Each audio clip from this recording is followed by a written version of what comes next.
Boa tarde a todos. Prazer dividir o palco, né, Henrique? Colegas de longa data. Desses 19 anos, 17 juntos, Henrique, 17 anos já.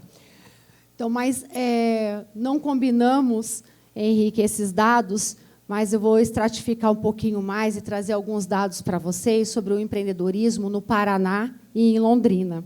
Pensando no público 50+, eu puxei um pouquinho antes, né, os 50 e não os 55, mas é importante trazer alguns dados para nós olharmos também como é o nosso cenário em Londrina e no nosso estado.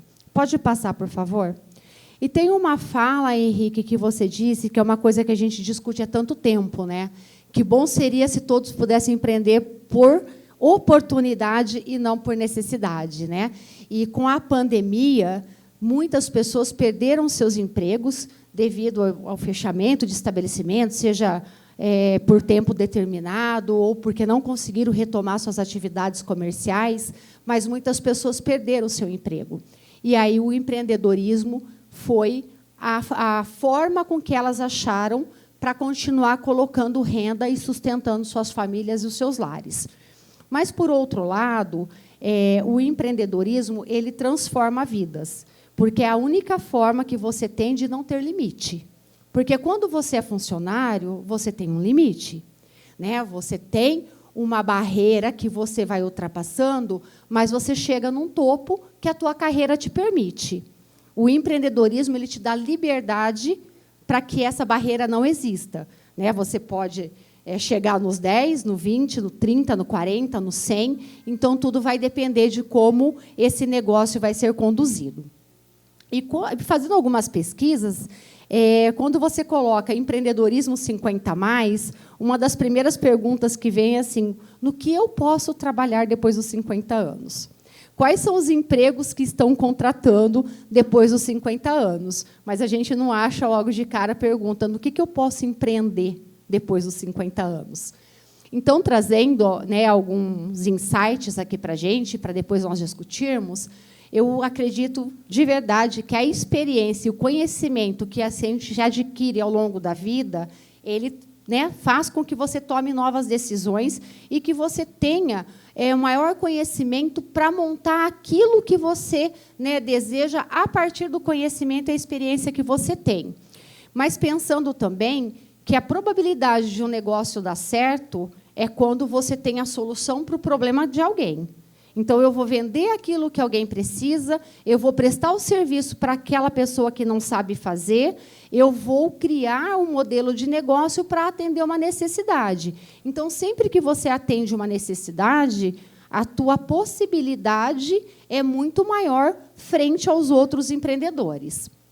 E o desenvolvimento de habilidades ainda não adquiridas, porque você tem o conhecimento, você tem a experiência, mas, às vezes, você não tem as habilidades ainda desenvolvidas que o empreendedor necessita para que ele conduza o seu negócio da melhor forma possível. Então, aí vale você buscar o desenvolvimento dessas habilidades, porque o empreendedorismo, né, tem um empreendedor que é nato, né, está no DNA ser empreendedor, mas tem um empreendedor que se desenvolve, né, ele vai buscar o conhecimento para aquilo que ele ainda não tem, né, para aquilo que ainda é incompetente nele, e ele vai desenvolver essa competência. E também não pular as etapas, não é porque nós somos experientes, temos conhecimento, habilidades, que a gente vai empreender de forma aleatória. Então, vale aquilo que a gente sempre diz, o planejar, o se organizar, vale para qualquer idade, qualquer empreendimento que você vai realizar. Não é nada complexo, não é nada que tenha que ser escrito em pedra, mas você pensa assim, você não, dificilmente, não é que não acontece, dificilmente, numa sexta-feira à noite, você vira para a sua esposa, para o seu esposo, e fala, amanhã cedo nós estamos indo viajar para o Nordeste. Né? Você se programa antes. Você vai comprar passagem, você vai ver onde você vai se hospedar, que praia você vai visitar e quanto dinheiro você vai precisar para aquilo. O planejamento é isso, simples assim.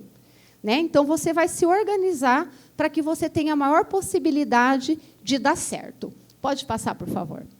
E aí, trazendo alguns números, né, e vem complementar aquilo que o Henrique já trouxe com muita maestria, e eu trouxe alguns recortes do Paraná e de Londrina para nós vermos o cenário no qual estamos inseridos. Então, hoje, entre MEI, ME, EPP e grandes empresas, nós temos 1.964.647 empresas no Paraná. E aqui, qual que é o recorte? É CNPJ que não está baixado na Receita Federal. Ah, mas essa empresa não está atuando, mas não deu baixa, então está constando como CNPJ ativo. Dessas, né, desse número de quase 2 milhões de empresas, 58% é homem e 42% é mulher. Do valor total de empresa, do número, não valor, perdão, do número total, aí sem fazer o recorte da idade desses empreendedores. Quando a gente já vai para os empreendedores 50 a mais, ou seja, que tem de 50 anos até enquanto, né, ele estiver exercendo essa atividade, são 37% no Paraná. Então, é um número muito expressivo, que a gente precisa realmente colocar um olhar em cima, né, e ver quais são as necessidades que esses empreendedores estão tendo e de que forma que a gente pode colaborar num todo para que esse negócio seja cada vez mais sustentável. Pode passar, por favor. Aí, daquele número de quase 2 milhões, 973.925 são MEIs formalizados. E desses MEIs, 226.497 são 50 a mais, ou seja, 23%. Pode passar. Então, o número de MEIs em Londrina é de 49.703 até junho. Desses, 11.223 são 50 a mais. Ou seja, né, nós temos um número muito expressivo e eu vejo que a condição do MEI ele facilitou, né, essa lei facilitou muito para que as pessoas que já trabalhavam na informalidade pudessem se formalizar e ter uma condição de ganho maior. Ontem, ouvindo o presidente do Sebrae Nacional falando sobre a reforma tributária, e ele defendendo a micro e pequena empresa, e nisso o MEI entra, 25% a mais de faturamento a pessoa tem depois que se formaliza como MEI. Isso é estatística, né, na média. Então, veja, a pessoa que já está lá trabalhando como autônomo, né, quando a gente fala em formalidade, não tem nada de ilegalidade, tá, pessoal? É bom só a gente frisar para não ter nenhum problema. Então, de forma informal, quando ele se legaliza, quando ele passa a ser um MEI, a média no Brasil é que ele tem um faturamento maior em 25%. Pode passar, por favor. Não pode voltar, já chegamos no final.